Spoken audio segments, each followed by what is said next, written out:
you have an emergency, our office is there. Again, my email is info@leroycomrie.com. My phone number is 718-765-6359, and we will get back to you. We will help you that day. Okay, thank you. So we know that human trafficking, um, for human trafficking, Queens is the #2 spot. What outreach efforts are you doing within your district and the community to inform people about human trafficking, kind of what to watch out for? We have been working with the different organizations in Southeast Queens, as Dr. Q English, as well as Southeast Queens Up Front and other local CBOs that are providing the services, such as Not On My Watch. And we're doing, we're putting together meetings, distributing flyers in the bodegas and other places that people have to go so that they can understand that if they're a victim of human trafficking, they can reach out to the 800 numbers or the local numbers. We're also doing street teams, as I said earlier, with people that are talking to people in the community that they are that they think there may be crisis while they're moving around as well. And we're willing to entertain any other ideas or any other plans or do any other type of outreach necessary to try to reach into that. Give people an opportunity to reach to us actually so that they can get help. Well, I would like to add to that. I think that's a really great idea. I think that the more outreach and awareness we have going on in the streets is so important and imperative. Right. One of the things that we were working on. You're not gonna get to people in the usual way with this type of thing. And most of these folks are already disconnected from society in a great way. And they're supposed to do trafficking because they're either impoverished or they were, disenfranchised from their homes and they don't really have a social network. So, it's important to find a way to be in the street to help them directly. One of the things that we were proposing is that we get Fresh Direct involved. We know that Fresh Direct is now starting to get involved with delivering food to HUD. Is it HUD? Yes, definitely. To HUD, to housing. We was thinking about, a way that we can kind of like maybe get flyers put in the bottom of the bag that just says if you need help, or, just some random information on, awareness education on human trafficking, domestic violence. We thought that would be a really good move because a lot of people don't want to open their doors to people they don't know. But we have been slipping like little flyers underneath the doors. And I think it's amazing that you allow people to come to your office and get flyers printed because that's expensive, very expensive. So I'm really happy to hear about that. Well, we do what we can to help people in every way possible, and printing flyers is something that we've been allowed to do so far, and hopefully we will continue to be allowed to do that as well. But the Fresh Direct idea is a good idea to get to have them to put it in their bags, and we can reach out to other supermarket chains as well so that they can put them in their delivery bags, since the delivery service is probably be around the state for a while.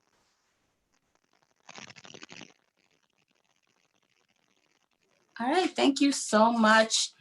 Is there anything else that you would like to say to the community and your constituents?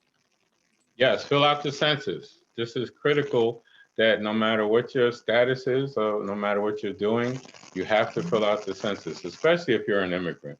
The one thing that this pandemic has taught us is that we are woefully under-resourced, and everything is analytical. Everything's through statistics now. We have to fill out the census form. It's the federal register of how many people actually live in our community, how many people actually reside in an area. And if we don't have accurate numbers, and I'm told that in parts of the Bronx and Queens, there's like a 30% response rate. We can't lose that. We will, back in 1964, we had 47 congresspeople, 41 congresspeople, sorry. Right now in 2020, we have 27, and we may lose 2 more if there's another severe undercount. And we can't afford to let that happen. That's power and leverage. There's federal dollars that we need to have. We're underbedded in both boroughs with beds. We need schools built. We can't do it without having the numbers. So if you are a resident, if you live in Queens, Brooklyn, Manhattan, wherever you are in the city, you have to fill out the census form. It's critical that we have it done. It's critical that we are counted properly so that we can get the federal, we can ask for the federal dollars that we truly need, and it's reflected in our real numbers as well. So please do that as well. As we do have an election coming up, and it's important that if you're eligible to vote, that you do everything you can to vote for June 13th. And I'm not sure if there'll be a presidential primary right now. If there plans to be one, but we have to vote whatever's available to vote for on June 13th. Please come out and vote. It's June 23rd. Sorry, please. June 23rd is election day. Please come out to vote. Thank you for putting that up. All these numbers. June 23rd, I should have that number memorized and memorized definitely. But June 23rd is an election day. It's a critical day that we could come out and change our communities. It's important that we vote, but it's very important that we fill out the census form. And please, even though I'm in Queens, my office is available to work with you and your group on whatever you're doing. Thank you again, Monique, for putting this together. I hope it reaches a lot of people and you continue to do other projects. We'd be happy to help you in any way possible. Thank you and enjoy the rest of your week. Thank you so very much. We appreciate you. All right, thank you so much. And I just want to add that, especially with the census, it does not matter what your status is. Anyone that is in your home needs to be counted because those numbers are very important. So even if your status is not, a legal status, just make sure that you put everybody on that form that's in your household. The census is confidential for, I believe, up to 70 years. So, it's not going to reflect on you. Permanently. They're never going to look at the census data or to look at anyone's immigrant status or personal status. This is solely just the amount, solely just put together to gather the amount of people, the numbers of people that live in each state.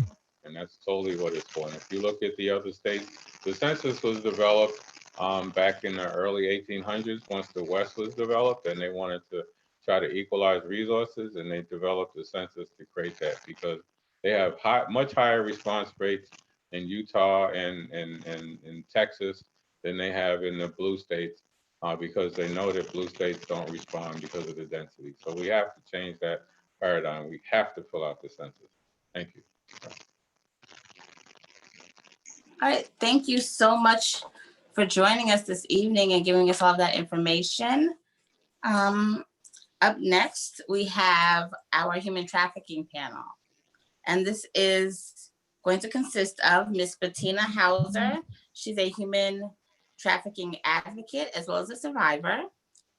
We also have Ms. Selena Higgins. She's the executive director for the Office of Child Trafficking Prevention and Policy, which is a division of the New York City Administration for Children Services. We have Melanie Mendoza, CEO and founder of The Time Is Now, and Leslie King, CEO and founder of Sacred Beginnings, as well as Ms. Sandy Roberts, CEO and founder of Halos Investigations. All right, so the first set of questions that I have is for Ms. Bettina Hauser. Yes, hi. Hi, how are you doing today? I'm doing wonderful. Thank you so much for the invitation, and I'm so happy to participate tonight. My name is Bettina Hauser. For any outreach information, it's gonna be on justbettina.com. The email address, it's directly to me. It's gonna be also info@justbettina.com. I'm also the CEO of Just Bettina LLC, and I work with women specifically who are the survivors of sex trafficking. And I created a program. It's called Becoming an Asset. What's created for women to overcome and to overcome of that trauma and to reinstate them back into society. Okay, great. All right, so I'm going to start with the first question. Yeah.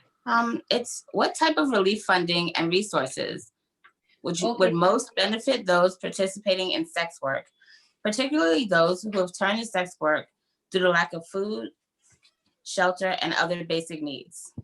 So as of the type of the funding, like the type, it's what's necessary is to take care of basic needs, because really that's the main lack of this. So that goes to like housing, job, and food resources. And as of actual amount funding, what they do within the states during the pandemic, Arizona, California, Colorado, Massachusetts, Michigan, and New York are the states who has been taking care of sex workers, and they have additional funding for 100 to 200 per person. Um, However, so the main needs, what would be important for these people, it's definitely a place where they can go to, a food what they can eat, and the job what they can do. So I think it would be a great idea. For the issue with these people, that they don't really know about the resources where they can go to, and even if it's available, they don't have the knowledge that oh, I can go to this house because they're gonna have, or I can go and I can apply, for example, to unemployment because they are already lacking employment, so there would be a job available for me. So I think just to bring the resources and have the availability for these people Thank you. to even know them, that would be a great idea and great move for these communities. Okay. Okay, thank you so much. And I do apologize that I didn't give that information for just Bettina for your organization. All right, so the next question is going to be, as a victim, do you mind telling us how you became involved in human trafficking? Yeah, so how it happened to me, I was born in Hungary and I came to the United States as of the result of human trafficking. Unfortunately, I always had the dream of living in the United States, but not under these circumstances. However, there was a girl who reached out to me back in 2012 in Hungary, who had the idea that that I could come here to the United States for hostess jobs and going into events. And she also had this great person who I can contact to. That was a guy who was here already in the States. And they also told me that I only have to pay the half price for the flight ticket, and they will take care of me the second when I got here. So when I landed in Miami, then they picked me up from the airport, and then the next thing is that I find myself in a small little building outside of the highway next to in Florida in I-95, and I haven't had a phone. I had nobody to talk to, and in a very like in 2 days, they also take my passport. So then that's how it all started, and then that's when I first started to realize that the problem is a lot bigger than I originally thought. I think it's always imperative as a survivor myself to kind of tell those little those stories, and to kind of let people know that it happens to anyone. It's really not about color. It's really not about where you come from. Sometimes it's mainly because of the circumstances, or that you put your trust in someone that you would have never thought And would it's do not something even like this. that, because most of the time it comes from a person who we totally did not expect to hurt us. Because remember, if there is a gentleman or a guy approaching someone or you on the street saying that, hey, I have the opportunity of your life, you're gonna make the money of your life, it's gonna be better than ever before, than anything what you did, everything what you dream of, it's right here, then a woman would immediately think that, oh, wait a second, that's not gonna be a red flag right there. But when a girl, especially in our age, a younger girl approaching as of a girlfriend, then there is immediately a trust. Well, we should not be even granted to the person, but it's already there, and that's how human trafficking is happening through these people. Mm-hmm. Thank you. Do you feel that there's enough being done during the pandemic now to assist those who may be involved in human trafficking? I feel like that it's never enough can be done. It's regardless the pandemic or not. It's that it's no such a thing that we can do enough, because there is always more people who we can have. The issue with the pandemic is that everybody's under such a pressure that the survival instinct is so strong into people that aggression is increasing, and in the same time the time is there, the money it's not there. So those people who are being a victim of human trafficking or any of these services right now, the issue with them is that the perpetrators who are keeping them are a lot more aggressive, and there is also the pressure that they want to make the money and nobody's making the money. So all of the situation, what has been already bad until now, it's just a lot more exaggerated during this period of time. And again, the lack of food and housing and this kind of question is on the survival level for a person. So it's not on the generating profit and not on the level where they want to gain an additional income. It's that they have to survive regardless, like no matter what. So they will do anything in that approach to make that happen. And the pandemic just made this whole situation a lot more intense and worse because they don't have place to go. And before I move on to the next question, I just want everybody to know where you're calling in from. Oh, I'm calling in from Miami, yeah. But Yeah. so the way how I'm actually connected to New York, that on the day when I ran away from my trafficker, I was in New York, I was in Bronx, and I just packed my bag one day, and I knew that it was enough, and then I just ran away to the airport. So I definitely have strong memories with New York, but however, I really love that state.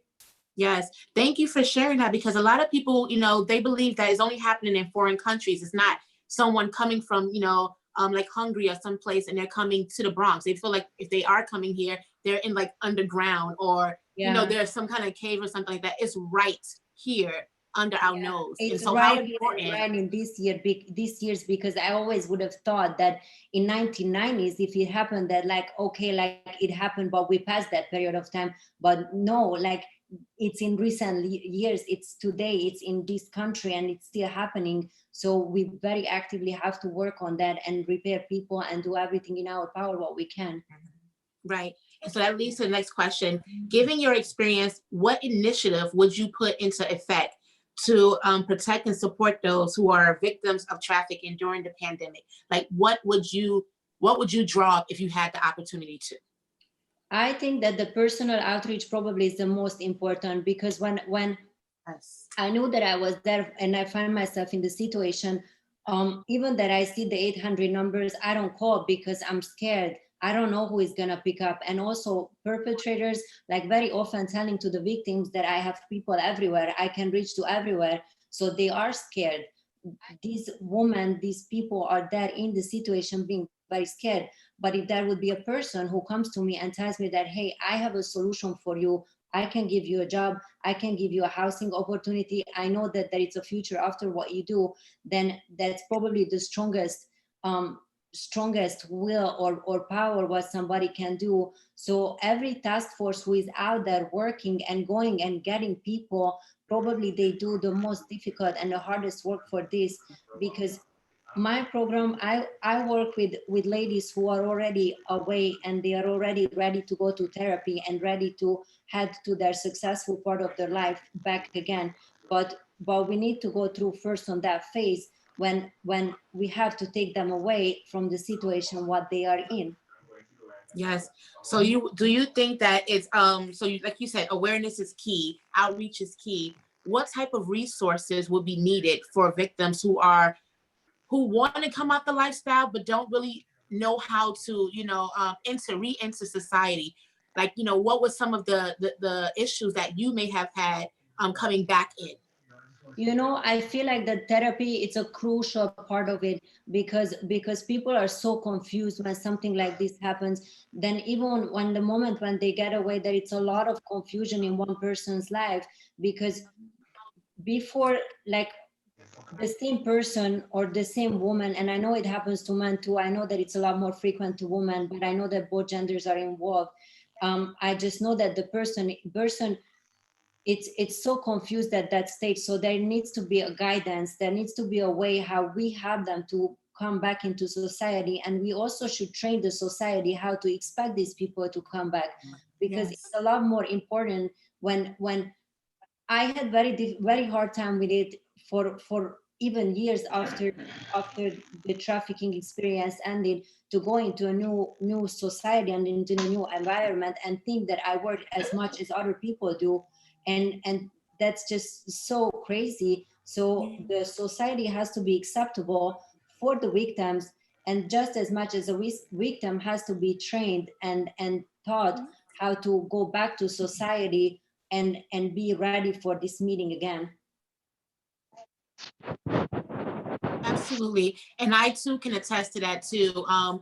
Coming back in and re-entering into society was really difficult for me because, you know, you think that's all you're made for, it's all you're good for.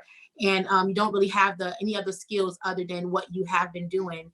So, you know, I spoke to you earlier this week and I just, you know, I told you that if Monroe College did not offer me the opportunity to go to school and receive my, what was it called? My 24 college credits. Like, I probably would have still been out there, you know, every time I was in need of something. Because for me, once I got away from the traffickers, it was more along the lines of trying to survive. You know, if my child needed diapers, you know, go back out. If it was a Metro card to get to school, things like that, you know. And so there have to be things put in place in order to keep these individuals from going back into the lifestyle. Which leads to why I said right now it's so important that we are doing, providing for the vulnerable communities, such as those who are practicing survival sex right now, because, you know, they're in a lot of danger. I agree with you 100%, and I felt the same way, because by getting away from those issues, and then after, I didn't even know if I were to be a woman, or if something happening, because when a person is being told constantly that you don't work that much, you don't do as much as other people do, and that's what they start believing in, and that's just not right. So that's definitely a lot of what needs to be done for an individual who has been a victim before. I'm sorry. Someone, can you please make sure your phone is muted? Please put your phones on mute or your devices. I'm sorry, Miss Bettina. Go ahead. Yeah, where were we? Yeah, so a person, like, it's even questioning their gender and their very basic abilities, because when somebody is telling to a person that, oh, this is all what you were born for and this is all what your worth is, then especially if it happens on a long term, then that's what they're gonna start believing in, and it's almost like telling to your own mind that, oh, that's all what I meant to do, like there is nothing more out there for me, and that's just so wrong, because every single individual has such a beautiful purpose in life. So with education, with therapy, with the right resources, and again, I mentioned therapy because I feel like when I was here, United States gave me the opportunity to stay here in this country, and by going back to school, by starting to go back into society one by one, that's when I could go there in some years, that I'm a healthy part of the society again, and I can help those women out there in need. So it's just, these resources are very important, and I also highly suggest to everyone to go and finish therapy and try to do as much as they can in their power, to come back to the society. Thank you so much, Miss Bettina. Thank you. All right, thank you. All right, you can go ahead and introduce the next person. All right, so the next person that we have is going to be Miss Selena Higgins, and she is with ACS. Miss Higgins? All right, there you go. All right, so the first question is, what outreach efforts are being used to identify trafficking victims during the pandemic? So good evening, everyone, and thank you for having me today on this panel. First, I'd just like to tell you that the Administration for Children's Services is New York City's public child welfare agency. Yes. And we in the Office of Child Trafficking Prevention and Policy are fully operational, albeit from home, during the pandemic.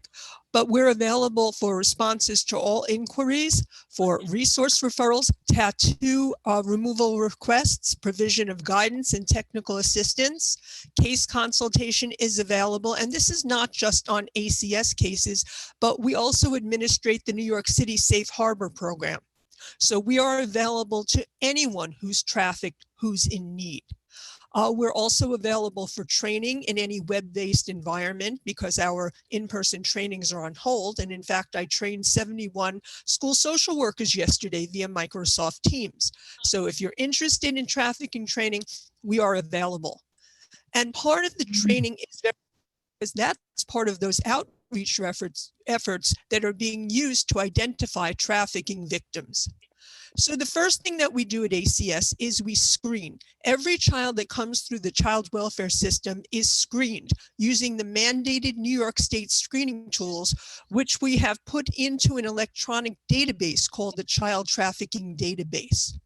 Also, as I mentioned, we are available for consultation because sometimes people aren't sure if a child is trafficked, because children often don't disclose for a variety of reasons. So we are actually available 24/7, 365. And anybody who knows me personally knows I do answer my emails all day and all night. We also provide that training. So we trained over 3,600 people in 2019, professionals, youth, community members, and that helps to increase awareness and thereby help to identify trafficking victims. We also provide direct group work services to trafficked and at-risk youth to develop awareness and prevention skills. And these groups provide safe environments in which feelings can be explored, and this sometimes results in disclosure. We also partner with different agencies to provide groups as well. All right, thank you so much. And I do want to say that we did, at Freedom Youth, we did take some of those trainings with you, and they were incredible. They helped us along, with our mission and learning new things as well. So we are very appreciative of ACS and all of the work that you are doing. The next question is going to be, are you seeing an increase in child sex trafficking victims during the pandemic?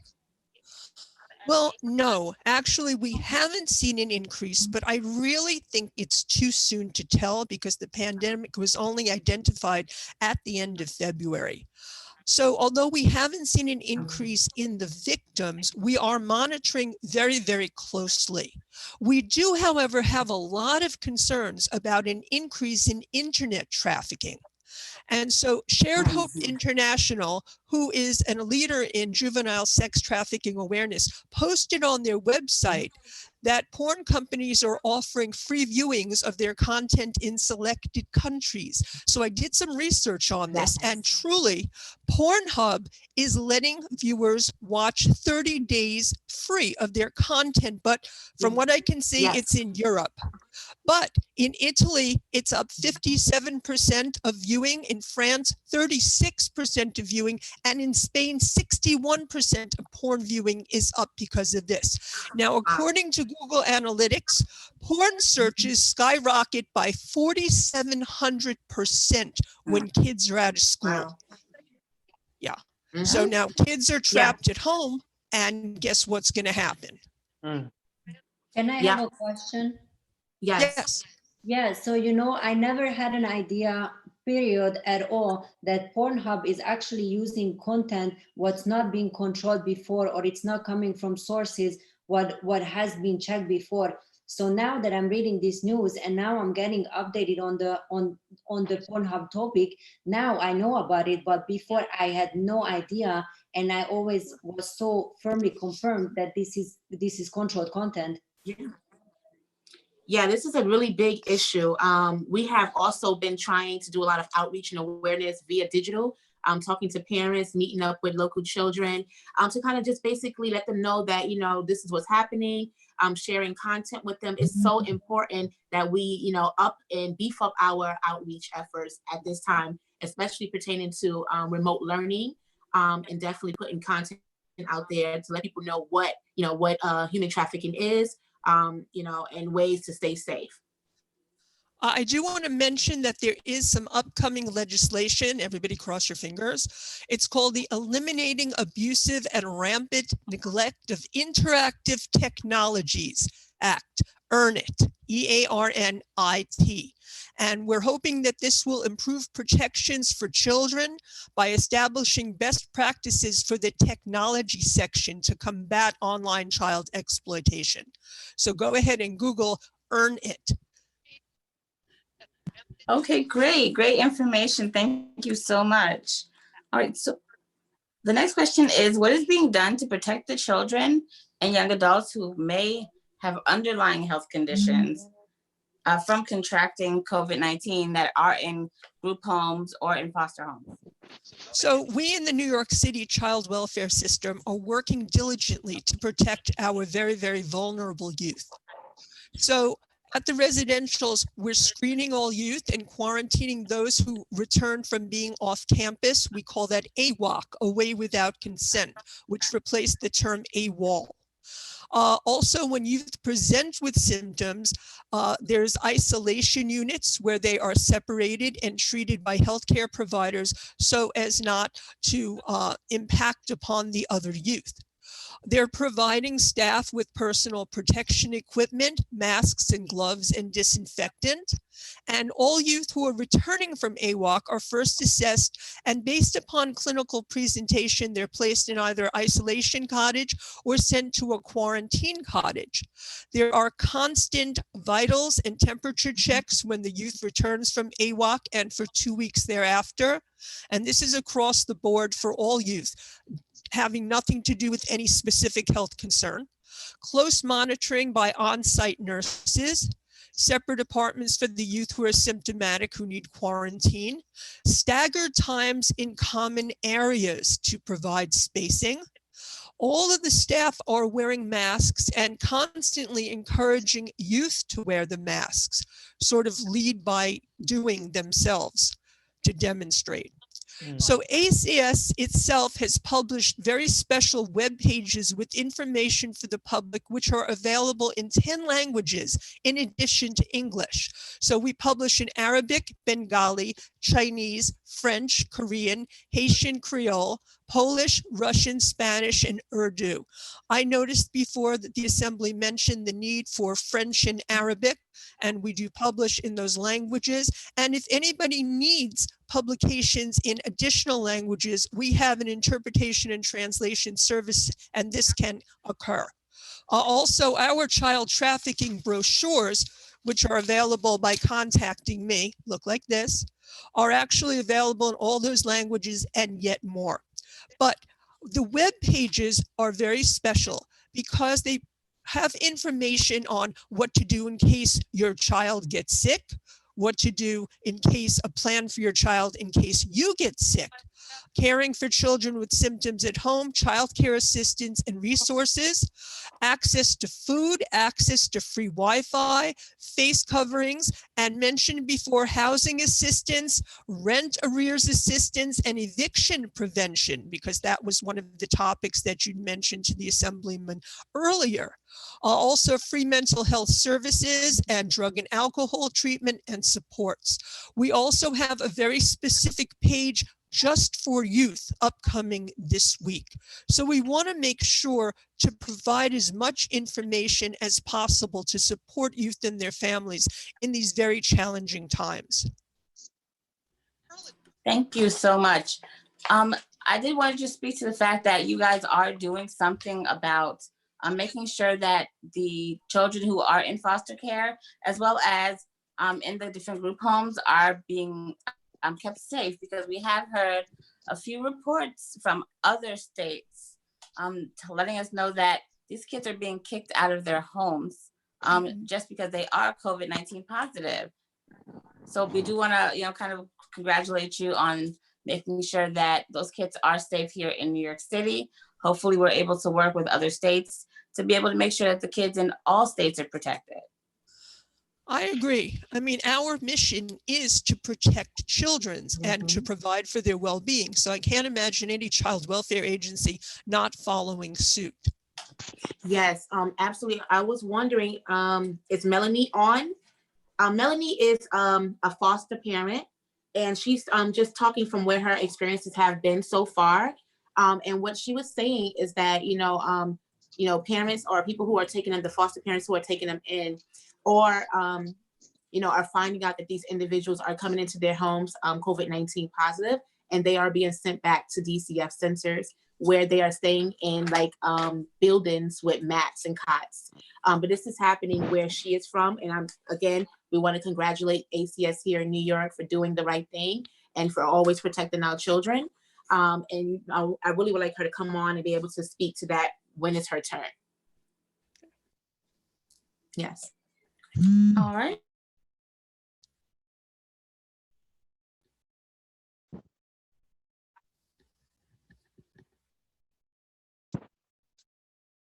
Fallon, you're on mute.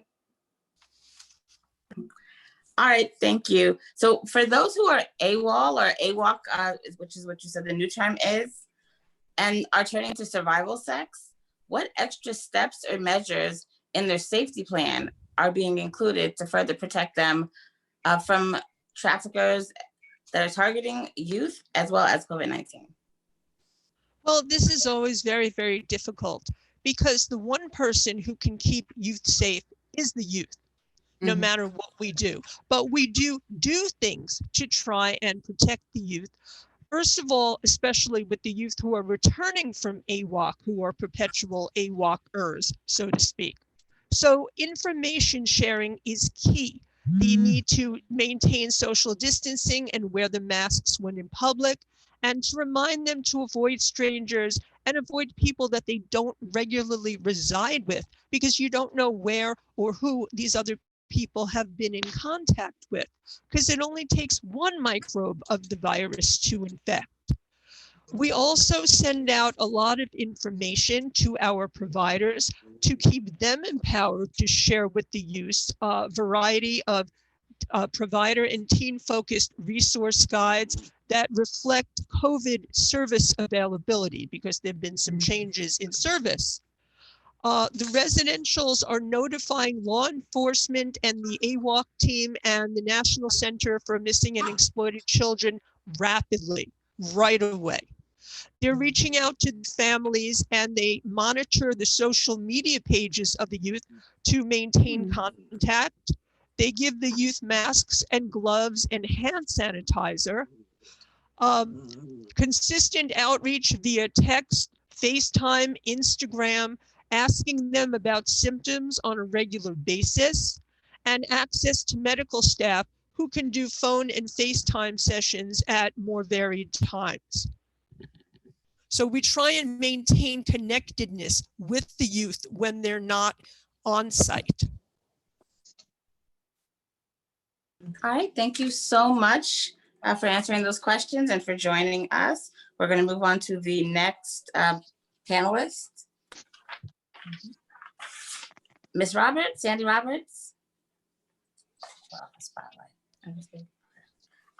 Is Ms. Roberts there? Yes. Okay. I'm here. All righty, there you go. All right, how are you doing this evening? Oh, good, good. Thank Great. you. You have the grandmother here, so here I am. And do you mind telling me where you're from? Yes, I'm from Biloxi, Mississippi. My name is Sandy Roberts, and I am the founder and CEO of Halos Investigations for Missing and Trafficked Children. Halos Investigations, what we do is we search for missing and trafficked children. We actually have a new case right now in New York, and we search for missing and trafficked children, and we try to return them home. We do this free of charge for families for children up to 18 years old. We have investigators and case managers, and we work with law enforcement and other entities, sometimes FBI, sometimes the state, but we don't just work in Mississippi. We have a case in the out of the Bronx right now. We do a lot of work in the Bronx, so New York is very, very special to my heart. We've had several cases in the Bronx. We've had some out of DHS or the welfare system, and we've had some out of homes. So we also have our youth empowerment program, which searches for, which sometimes we have children when we're looking for them that are found deceased. So what Halos does is every year we donate scholarships to a graduating student in a vulnerable situation in memory of our girls, so far girls, that have been found deceased. And it's a very, very important project for us. We continue to go through the families throughout justice or injustice, which in a lot of cases it is. But that just kind of gives you an overview of what we do. And I'm ready for any questions. Okay. Okay, great. All right, so the first question that we have is, how often are gangs involved in trafficking? Do you think that they have their hands in trafficking now more than ever due to the decreased movement in the drug trade? Absolutely. You have a lot of gang activity now. And, the thing about it is, and I'm sure many of you that have been working with trafficking victims, and I should say, and survivors, that you, if someone goes out and sells a drug, they sell it one time and they have to go get some more. If someone can lure a child, kidnap a child, or however they obtain them from their families or whatever, they sell that child over and over and over again. So they can make a tremendous more amount of money on selling children. Children go for a big price. The younger, the better. And yes, we've seen them as young as 2 years old. And we've read, of course, and searched and researched of others that were even babies. Right now, we have a 17-year-old missing out of the Bronx. Please keep your eyes open for her. We'll talk. Monique will give you more information on that. Yes, absolutely. Thank you, Miss Sandy. I know we have more questions for you, but really quickly, since you just mentioned it, the young girl that she's talking about is my niece. Her name is Jacoya, and she's been missing since December, I would say. She left Children Village, and she is trafficked. She is being trafficked at this moment. Sandy's organization has done an amazing job in locating, I would say in less than a day. She's moved so quickly. And like I said, she's not only in Mississippi, she's all over. Her organization consists of many states. And I'm just so grateful. And I do hope that we find her. I know that we are really close. We know where it might be. We're just trying to set some things up in place. But thank you so much. I mean, you think that these things don't happen, and you would think that in family, you heard of one person's story that it wouldn't happen again, but that's the cycles. When you don't get the chance to talk to these individuals or talk to these youth, they repeat your cycles. And it's so important that we continue to, to fight. And so thank you again, Ms. Sandy, for doing a wonderful job at helping my family find and locate my niece.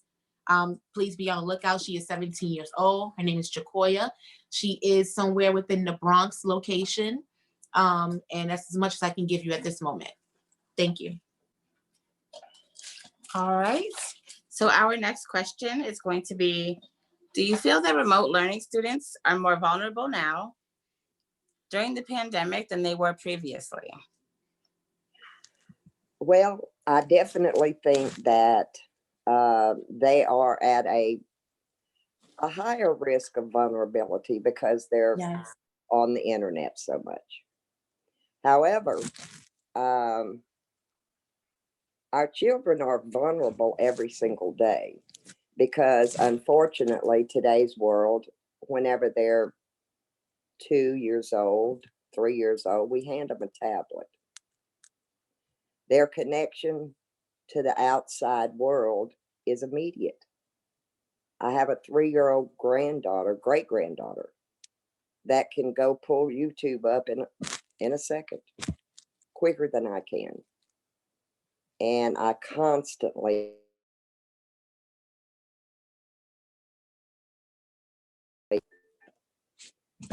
I'm sorry. I constantly have to go and talk to my granddaughter, my daughter. But they're very my daughter is a teacher, and my granddaughter is a teacher, so they're very aware. And but we have to be vigilant with our children at all times. I think now, yes, I do. I even know of a parent that got a tablet from the school government, and to help their children at home. And her 2nd grade child was found downloading porn. We have to be diligent. You cannot hand Definitely. a tablet. You can't hand a child a tablet and say, go play. Yeah, it's easy. But the younger, I'm old school.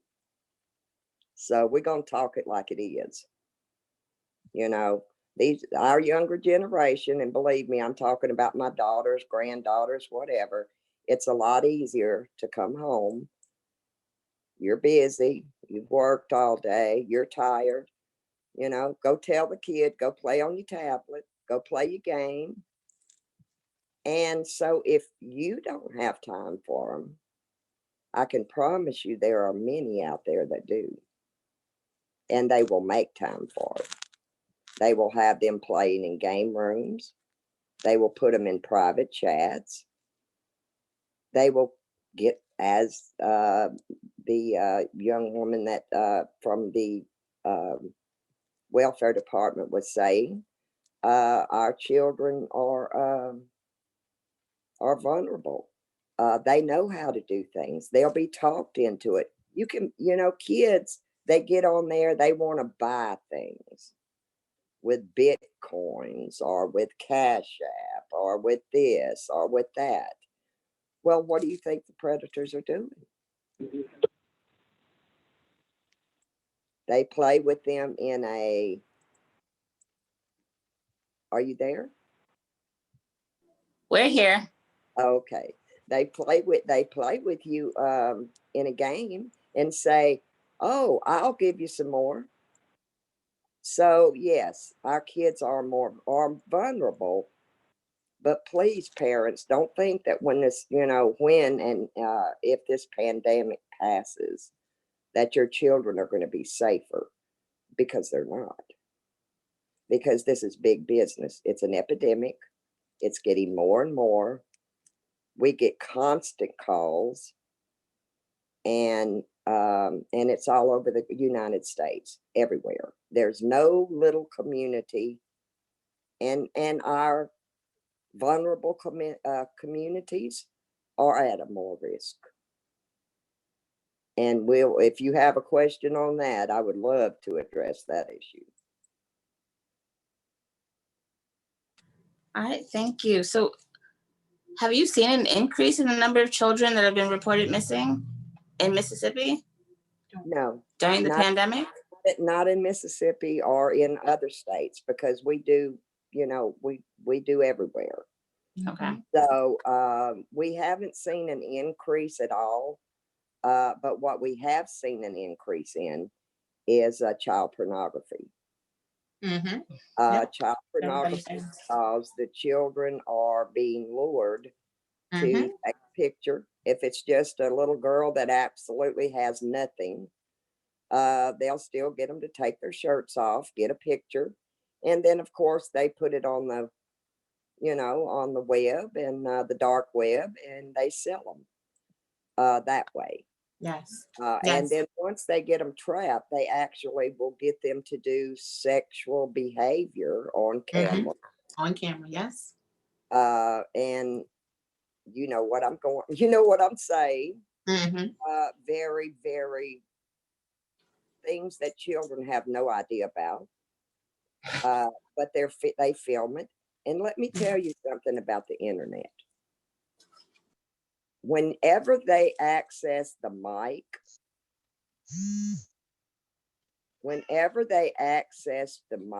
or when they access your child's camera,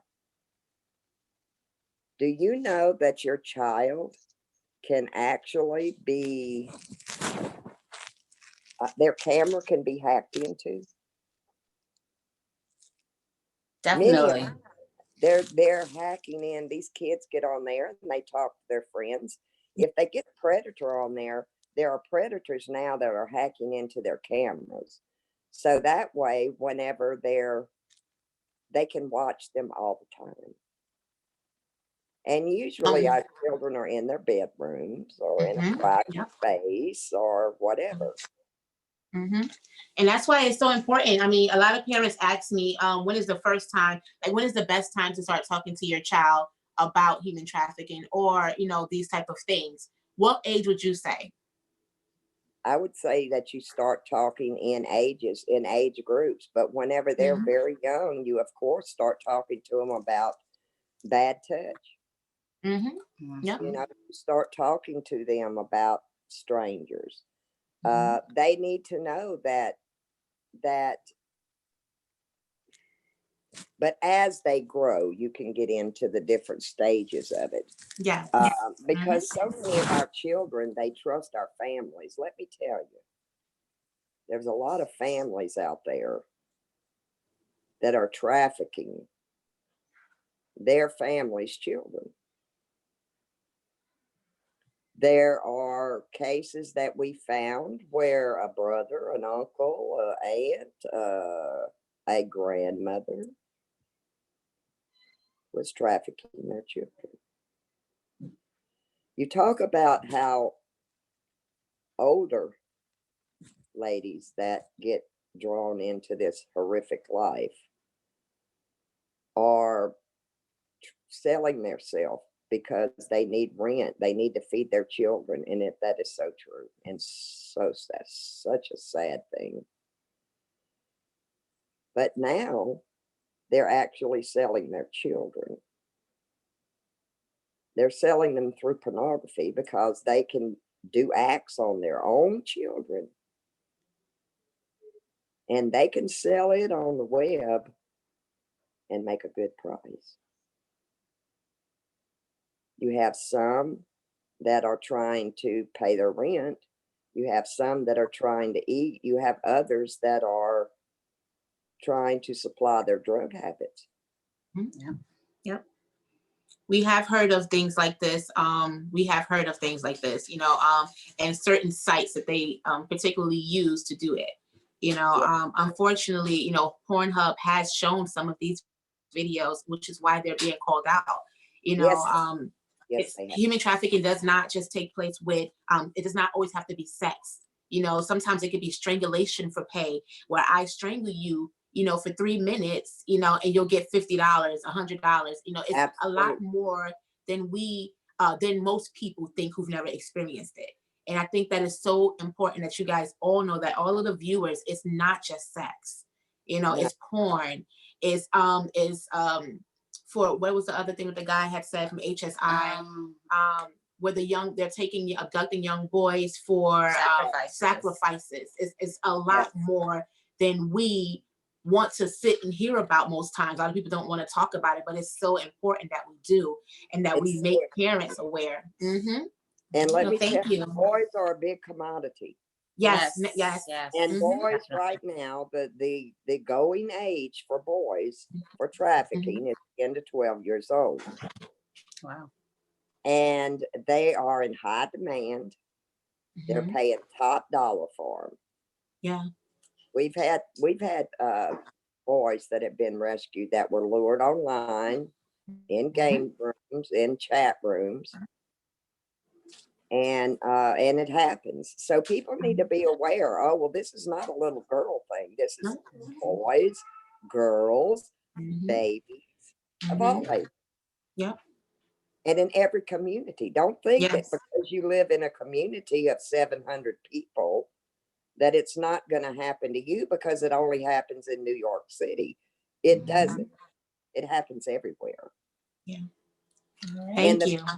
So yes, Thank you Thank so you so much much, Miss for Sandy. joining us, Miss Sandy, and You're- answering our questions. you're I want to praise you for the work that you guys do with rescuing our trafficked youth. It's very, very important. And we are so happy that we are connected with you. we're so happy to be connected with you guys too. We love New York. We get a lot of cases out of the Bronx, Queens, the boroughs. We really, really, really need a lot of work up there, and you guys are doing an amazing job.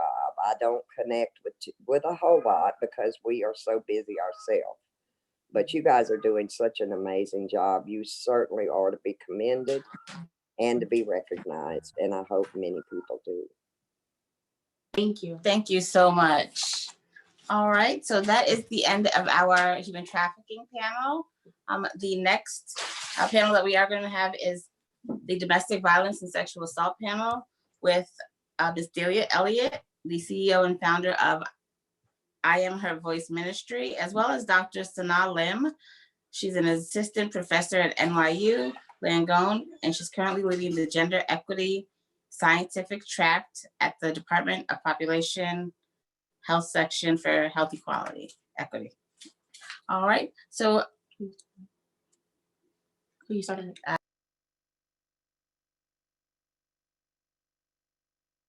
okay, so we're going to start with Dr. Lim.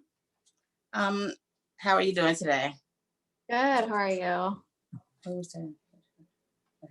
you hear me? Yes, I can hear you. Okay, great. So, would you mind telling us a little bit about yourself?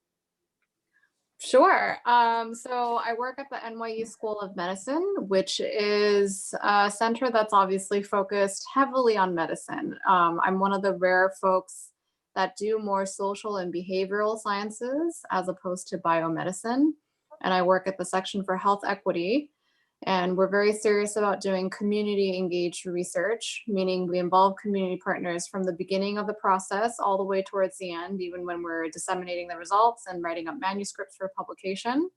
But my research primarily focuses on gender related health issues. And so before I began research, I worked for Sanctuary for Families, Womankind, a lot of organizations throughout New York providing direct social services to survivors. And that really influenced what I do today in terms of research. I also work with a lot of sexual and gender minority folks, so LGBTQIA folk. And I do a lot of reproductive and sexual health outcomes. So working on HIV, sexually transmitted infections, and whatnot. But yeah. All right, thank you. All right, so our first question is, what are some research efforts that in New York City that are trying to assess the impact of COVID on vulnerable populations? Sure. So I want to be, NYU School of Medicine is a very it has a lot of money. Unfortunately, a lot of that research is really heavily targeted towards, not unfortunately, but very necessarily being targeted towards vaccine development, testing, post-exposure prophylaxis to COVID, just studying how the virus is transmitted and doing a lot of fancy modeling, which I think is all very necessary. But what isn't getting a lot of attention right now is understanding how existing vulnerabilities and existing inequalities, so social, economic, all these social determinants of health that influence why people even get COVID in the first place, and then what that impact is in the long run, right? So it's not just about deaths. That's usually the big metric that we all go by, which is also really important. But understanding how this is really impacting, not just in terms of death and health defined narrowly, but how it's going to impact people in terms of jobs, security, violence, and all those kinds of things in the long run. So we're doing citywide surveys to assess the social kind of impact of COVID, as well as there's some discrimination happening against Asian American folks. So we're trying to assess that, especially with the rise of COVID. And then we have a lot of community health workers that are our staff at NYU School of Medicine. And so they are providing frontline support in terms of delivering food, medication, helping folks out with unemployment and health insurance enrollment in their communities. And all of them are folks of color working with immigrant communities right now. Sadly, there is very little work going on in domestic violence and trafficking. So I can talk more about that, I think, in the next question. Okay, thank you. What are the ways that the frontline service providers can collaborate with academic researchers on trafficking to improve the well-being of vulnerable communities? Yeah, absolutely. So I've been working with you all with Freedom Youth. I'm so happy to be working with you all and collaborating on a rapid kind of needs assessment. So we're doing a survey that launched yesterday. We've had a very high response rate, but we're trying to assess the impact of COVID on past kind of survivors and current victims of gender-based violence. This is a very hard to reach population, and a lot of researchers shy away from that because they're more difficult to reach. It's more difficult to conduct the research because there's a lot of sensitivities in terms of protecting the safety of current victims. But with your help, I've been able to, this is launched and I'm really excited. So doing these kinds of things, either rapidly or in the long run, doing surveys and needs assessments that really take in the voice of vulnerable communities. Doing program evaluation is something that we do a lot with our community organizations. So something that you're already doing, you already know that it works, but there's no research around it. It doesn't mean that it doesn't work. It's just that you need fancy research to say that it works. So that's something that we partner a lot with organizations, especially when they're under-resourced. They don't have a person to come in and work with the data and then disseminate that data. We also do a lot of qualitative interviews, and that's to provide more context around data, right? So if we just have the numbers, for example, if we know that Black folks are dying at a much higher rate from COVID than other folks, if we just put out that data, we don't understand why that's happening. And so if you interview folks on the ground and provide additional context, that's something that we do a lot in partnership with organizations. And then we also do a lot of grant writing. So either the organization can approach us or we approach them if you have an existing partnership, and we can help organizations get money for the work that they're doing. NYU, if you put our name on there, it's really great because funders love that. So like we like to exploit us, use us, because we have a legal department, we have a finance department, we have an ethics review committee, we have all those things already in place that will really strengthen your application. Also in terms of just the writing, right? That's what we do. And so we're happy to be there to funnel that money away and give it towards community organizations who are doing the work. And then lastly, we also like to train organizations on research to build their own capacity. We don't want to just hold our own knowledge to ourselves. And so we think it's really important to involve them in every single process and even do trainings so that maybe eventually organizations can do a lot of that stuff on their own without our help. Okay, great. Thank you so much. And I do want to also add that, I'm sorry, is there someone whose Phone is not mute? phone didn't mute? Okay, great. Sorry about that. All right, so I do want to kind of add that our research has been able to produce just the research we've done with you, as well as previous research, that there are so many things that are needed in these vulnerable communities by these women, especially who are either practicing survival sex or have been victims of domestic violence. We are currently working on a few different initiatives to make sure that we're able to help in the aid of some of those disparities that are happening. One of our newest outreach efforts, which is in partnership with you as well, is helping with safety bags, providing basic need items to those within the community, kind of those that may be forgotten about, or even just may need some extra assistance with various basic need items, as well as safe travel. safe travel. So what we have been able to assist with is safety bags. The safety bags, what come inside them, a lot of people don't think, obviously we're, in the middle of a pandemic, there are people that are homeless and don't have any money to afford, laundry soap, things like that. So we add things like that as well as food. Uh-oh. Sorry about that. So we try really hard sorry, to make sure that we are providing sorry. We try really hard to make sure that we provide items such as like laundry soap, cash assistance for food, as well as safe travel. And sometimes we have individuals that are obviously homeless and can't get into their shelter for whatever reason. And so we try and, hook them up with a one night, stay at a hotel until something else opens up. So it's really imperative to be able to do this research. The research that you do, does contribute to the work that those who are on the ground advocating and fighting and on the forefront of things. We get to kind of get a better aspect as to what is going on. So thank you for that. Yes. Thank you all. So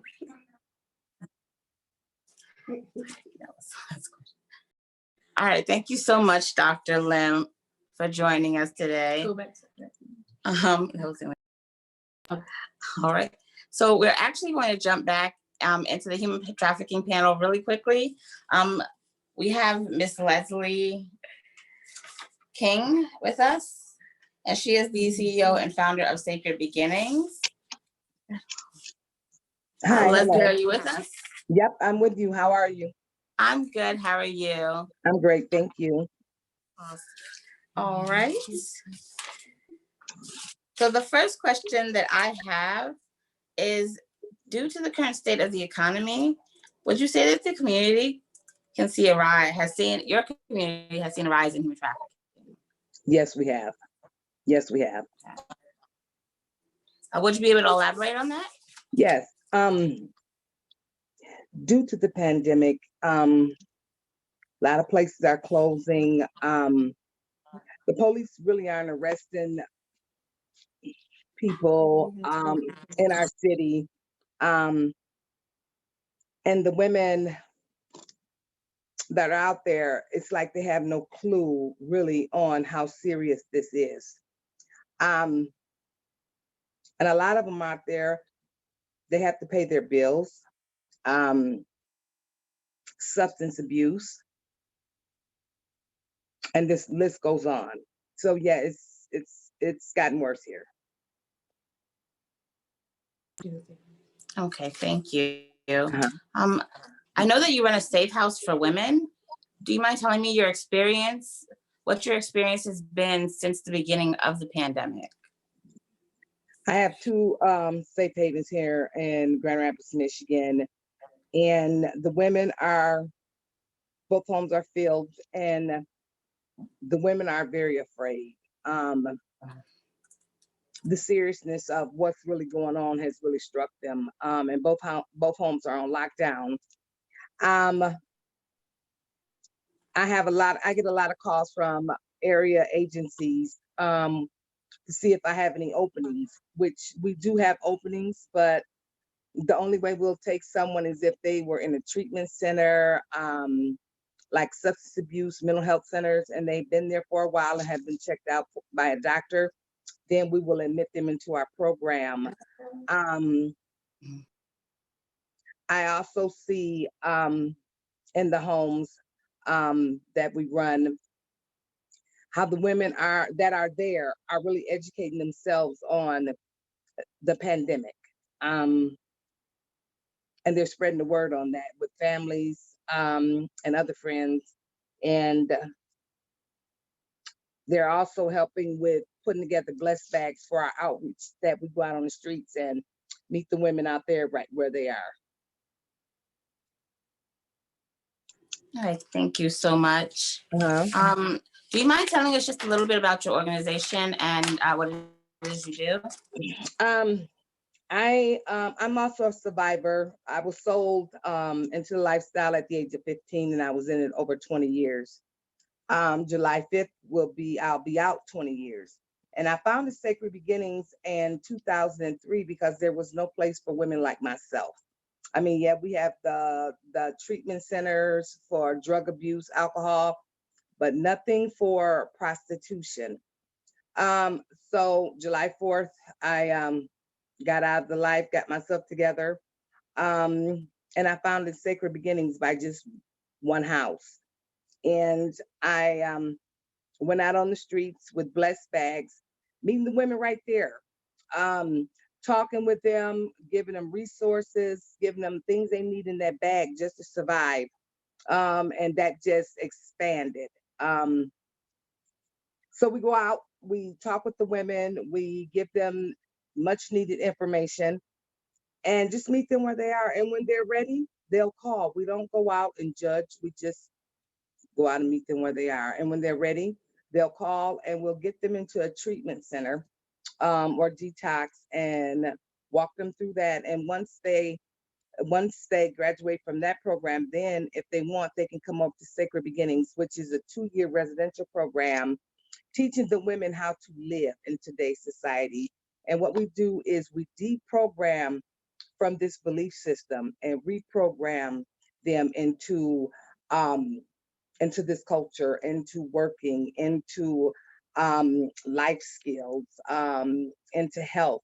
Many of the women have graduated our program and went to college and are now social workers. And we are the very first survivor-led peer mentored program in the state of Michigan. Wow, thank you so much for letting us know, and what you're doing is such amazing work. Monique and I always tell people that harm reduction, meeting people where they are, is so important. And Correct. I'm so happy that that's your Correct. philosophy, because you have to go out there into the public and see what's going on, and have the give them what they may need at the moment, That's such right. as assistance or That's right. some form of like a safety bag. And when they're Right. ready, they will call you. You Mhm. gain their Mhm. trust. They're able to come back. So definitely commend you on that. I'm going to go into the next question. Uh-huh. It's we know that traffickers are opportunists Right. and are aggressively scouting young victims. What are some ways parents can proactively educate their children?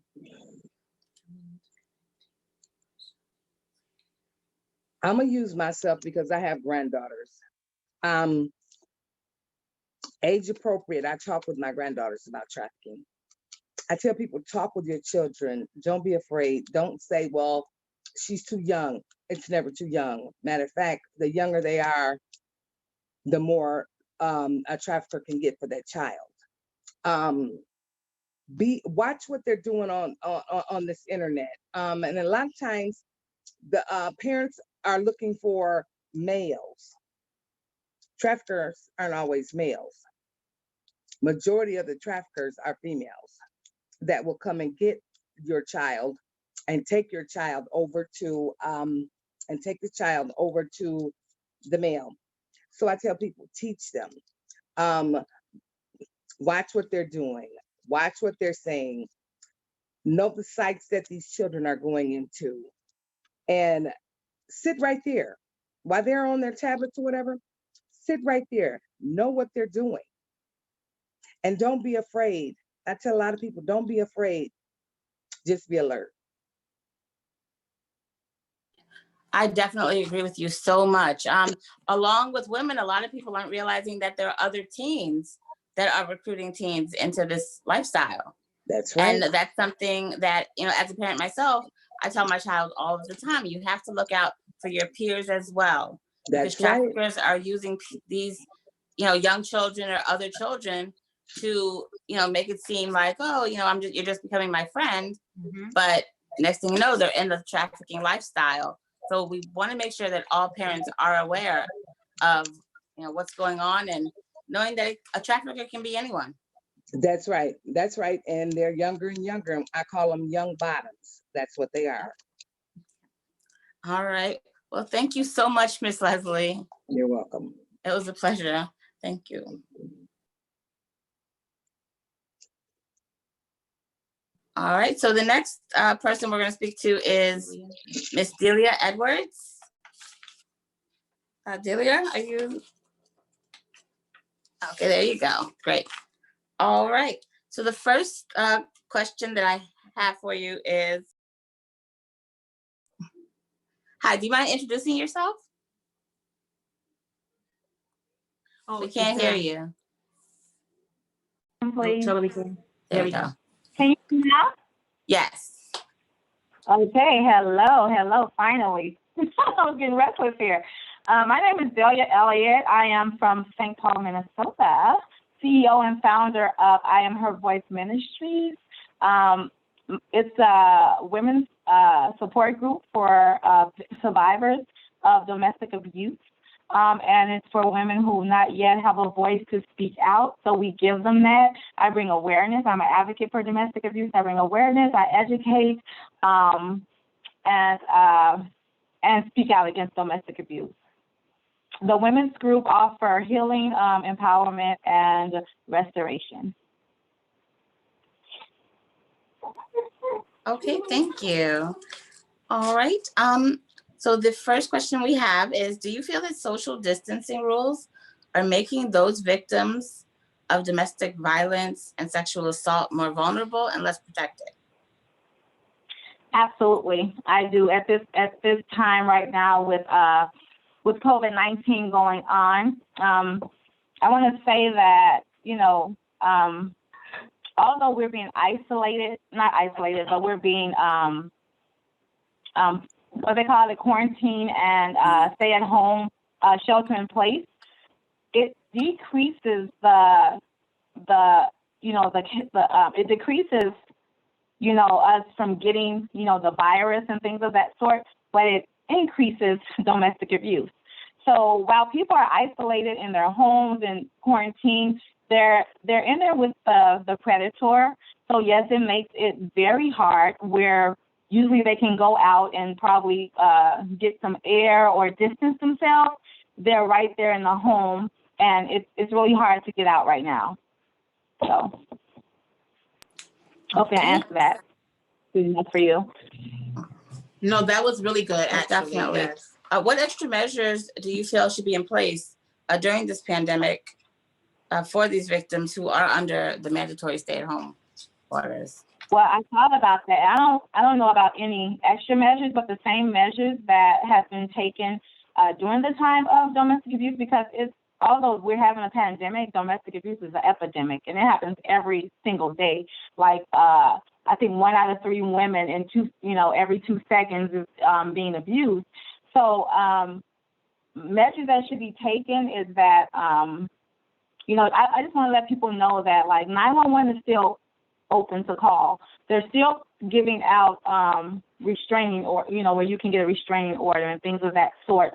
So that's some of the measures that can be taken right now. And always settle for safe. I will give the advice to women in their homes is that call the 1-800 hotline. They're still accepting phone calls.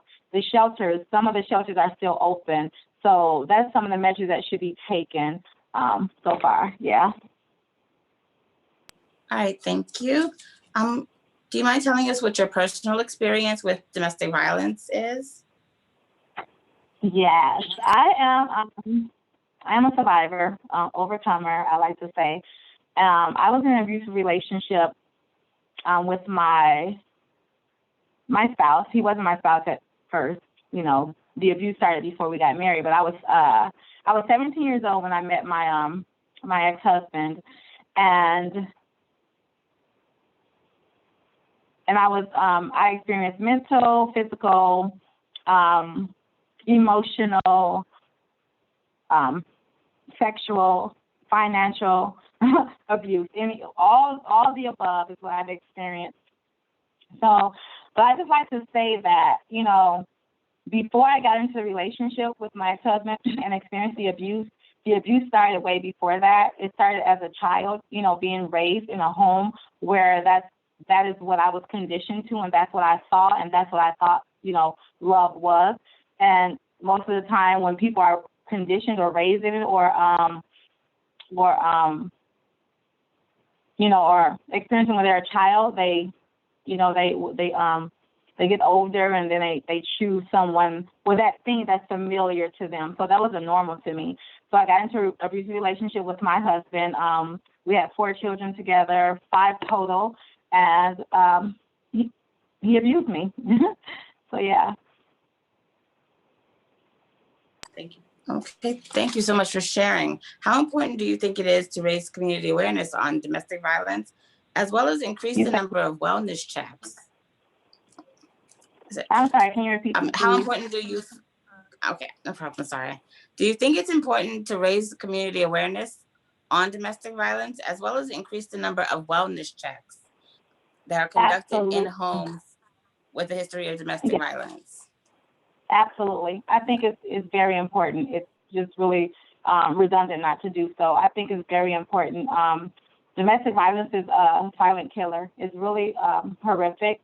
And I think that we should raise more awareness. I think that because it's an epidemic. I mean, just the same as the pandemic is going on and everything they're doing to resolve the issue, that's the same thing that we should do for domestic abuse. Yes, it's some people don't even know what domestic. Go ahead. I'm sorry. No, go ahead. Oh, I thought you were trying to say something. So yeah, we should bring. Yeah, we should. I lost my train of thought. Sorry. I'm sorry. Okay, so me and Fallon was saying out here in New York, we've been experiencing, I'm sure everywhere around the world, there's been a big spike and rise in this. Of course, because of the pandemic, they are shuttered in, and it's causing most of these issues. We were saying to our local, police department, how many times are you guys visiting those who have been involved in domestic violence within a month? Let's say a month, even if it's 30 days, and you haven't had any calls from this family. Are you guys backtracking and going back to these places and saying, hey, just doing a quick check, how's everything going? You just wanted to bring over some food or whatever it may be to get to, to kind of gain that trust and then educate them. We think that it's so imperative that people go out and these they are knocking on doors and communicating with those who have had calls. And we don't think that enough of that is happening. We have spoke to one precinct and they said they have been doing that, but I'm not certain a lot of people are doing that at all. And this might be the one thing that could possibly help bring down or decrease the level of domestic abuse. And also I wanted to add to that, we are seeing a rise also in sibling abuse. No one talks about this at all. And this is it's just as high as intimate partner abuse. When you have siblings fighting in the home, so yeah. What do you think about that? Having your local police officials go back and backtrack, even if there wasn't a call, let's say in a week or two? I mean, I totally agree with you, but the thing is, how do we make that happen? How can I even make that happen here in Minnesota? So, I mean, I think that we should, raise that awareness, in the community and get the word out there so that we can have more wellness checks, Yes. Whether it's from the police officers or either from a family member or friend. I believe that we should pick up the phone and check up on those or go even knock on the door. I mean, we can put on a mask, if need be, and go and check on someone. Yeah. So, I mean, I didn't have that when I was going through my abusive relationship. Yes. So it's good to have that support. It's good to know that someone cares, that someone, really cares about what's going on with you. So yeah, right. And then this is so big, we forget about, this is a big thing. We forget about something bigger, and that's the children that's involved, the children that's at home right now, that have to witness this. So, it's a really big impact and effect on them. So, yeah. Yes. Thank you so much. Mm-hmm.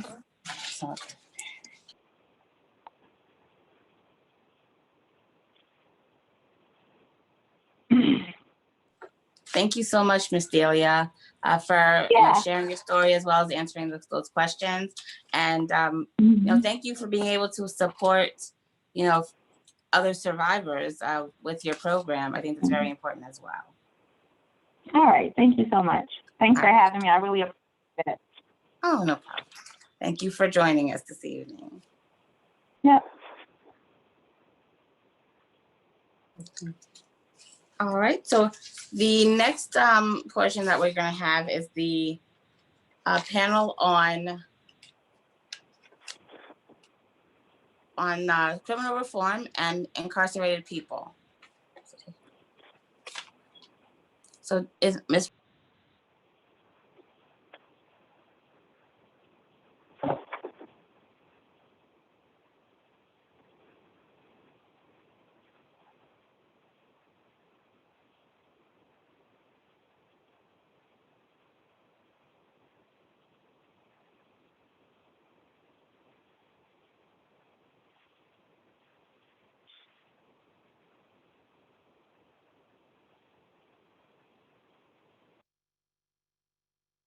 All right, do we still have Miss Carol Burnett?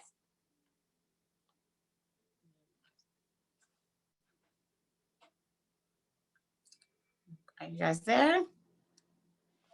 I see Selena. All right, I see Selena. We're just gonna do a quick check to see if everybody's here.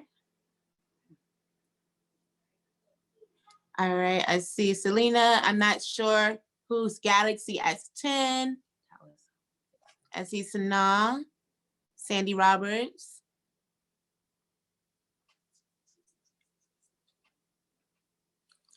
Okay. All right, is Mr. Janos there? Okay, we might have lost some people. So we might have lost some people. It was very, very long. It's now 9:10. So what we will do is we'll try to like answer some of the questions that people are asking on YouTube. We'll go through a couple of them and then maybe you can respond. Jennifer Wade said, human trafficking is so prevalent, yet we are so afraid to talk about it. Thank you all for being so strong and making people acknowledge what is happening. I want to just kind of just say, you know, a lot of people don't really talk about human trafficking. It is one of the biggest elephants in the room. Every time we go somewhere, it's like, oh, we really don't want to hear about that. You know, it's kind of like the daunting sisters in the room. And so I think it's very imperative that we start to talk about it more among our children, our family members, educators. Selena, what would you say about that? What have your experience been with that? Took a minute to unmute. Well, I talk about human trafficking everywhere and anywhere. I carry a tote bag that has the number to the National Human Trafficking Hotline on it. I'm continually I've handed out these brochures at birthday parties. I consider it my personal calling card and mission to ensure that people are aware of what to look for, who to call.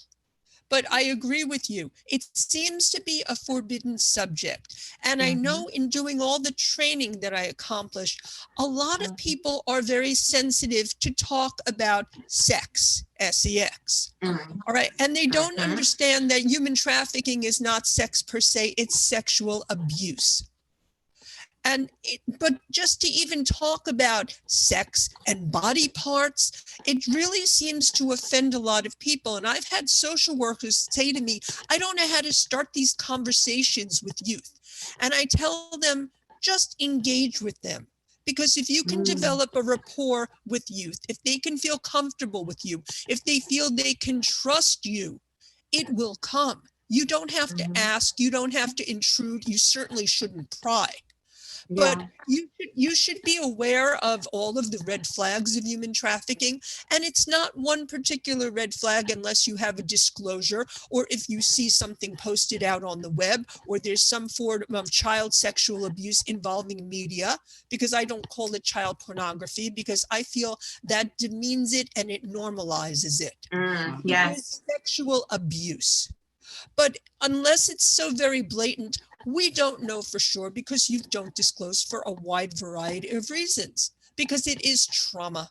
So we have to be aware, we have to take training, we have to share with others to ensure that awareness. So, and we really need to make other people. It's our mission to do this. Thank you. Thank you for speaking on that. Yeah, it's definitely been a lot of our experience in doing the work, and also being like a smaller organization, and trying to make sure that children are absolutely aware of how it happens. Yes.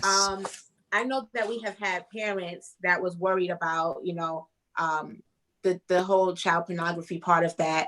A lot of them don't know any sites or any tools to give to their children to kind of prevent it. So what we kind of discuss with them is like, what is internet predators? What are they looking for? Like give them kind of like the dialogue between, like the kind of conversations they start.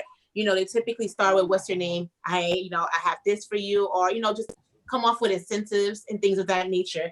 And so we've kind of been just talking to parents about different things like that. Would you be willing to give maybe a couple of indicators on your side to those who are viewing us tonight? So we're talking about things to look for youth. So one of the first things that I always recommend people look for are behavioral changes, because it doesn't happen overnight. Okay, it's not about the actual trafficking, but it's about the development of vulnerability to trafficking, which doesn't happen at the age of recruitment. It tends to happen a lot earlier. So it's a gradual process, but on the day it actually happens, you're going to see extreme behavioral changes. And that's because these youth are experiencing trauma. And trauma will impact, and it will be externalized in their behavior. You will see mood swings, mood changes, anything that impacts trauma will impact upon the child. But there are, of course, a lot of different, very obvious keys. When you see youth with a cell phone that the parent didn't supply, or youth with 2 cell phones, that's rather unusual. When you see youth with bank rolls of money, or sometimes they have those refillable credit cards, not necessarily credit cards, but those refillable plastic cards, that's also something to be concerned about. Truancy. The question is, what is happening? Where is the youth going when they're not in school? Any youth that doesn't have adequate social support and monitoring. Children who don't have secure attachments, that don't have someone at home that cares about them and is continually providing support, they're going to find that love and support somewhere else. And I say love in quotation marks because we know it's not love, it's exploitation. But they're going to reach out the same way children become involved in gangs in order to have families. These children allow the exploiter to access them because they're looking for some type of attachment relationship. But it's not love. We know it's trauma bonding. But once it happens, it's very difficult to break away. Yeah, absolutely. Thank you so much for sharing that information. So I think this wraps it up because we've lost a lot of people that were supposed to come on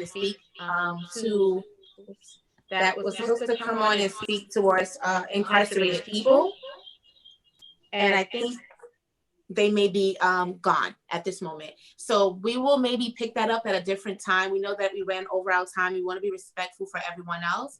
In closing, I would like to thank every last person that came on tonight. Thank you for your time. Thank you for your energy. Thank you for your information, and thank you for sharing the parts of us that we really don't typically want to share all the time. I want to thank Bettina and all the other survivors on here, as well as myself. Thank you for coming out and being a part of what we're doing. Thank you, Selena, for continuing to protect our children.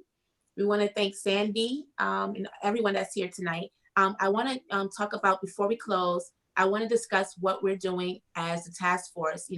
We're opening our doors for other organizations to join at this time. You can just go to the BronxHTDVTaskforce.org and come on and be a part of what we're trying to do. We really want to be have an open platform for organizations to join, stakeholders, advocates, city agencies, federal, because the thing is, we want to make sure that we're doing the right thing. We want to make sure that we're assisting those in those communities that are vulnerable. So we ask that you guys join. You can typically just do that by going to the BronxHTDVTaskForce.org. We also are right now collecting items such as toiletries.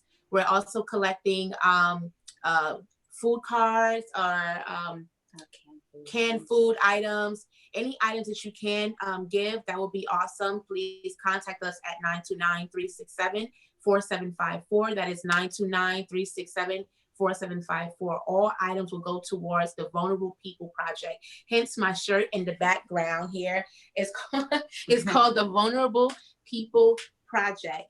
And this project is basically based on what's happening in the pandemic right now, and what are the needs of those who are in vulnerable communities. How can we assist, with rent assistance? How can we assist with, just making your people's lives a little bit easier? So please donate if possible. You can do that again by going to the Bronx HTDV Task Force and hitting the donation button there. It's vital. Everyone is in need right now. But if you have it to spare, please give it. Even if it's not a cash donation, we're asking for food. We're asking for any items that you can give up. Rather, it's pads, if it's anything, tissue, laundry soap, anything really. Gift cards, we're accepting it all. I wanted to add that in there, and I'm going to turn it back over to Fallon George. All right. So we have reached the end of our evening. As Ms. Monique said, we are working hard to make sure that all of the communities that may not be on the forefront of everyone's mind are being cared for and are, being assisted. We do have various projects we are working on with Freedom Youth LLC, Freedom Youth Family Justice Center, and the Bronx Human Trafficking and Domestic Violence Task Force. If you feel that you are able to assist us in any way, you can email info at the Bronx HDTV Task Force. The Bronx HTDV Task Force.com. So that's info at the Bronx HTDV Task Force.org. Yes. Thank you guys for joining us. Everyone have a great night. Thank you. Good night, everybody. Night. Thank you for staying.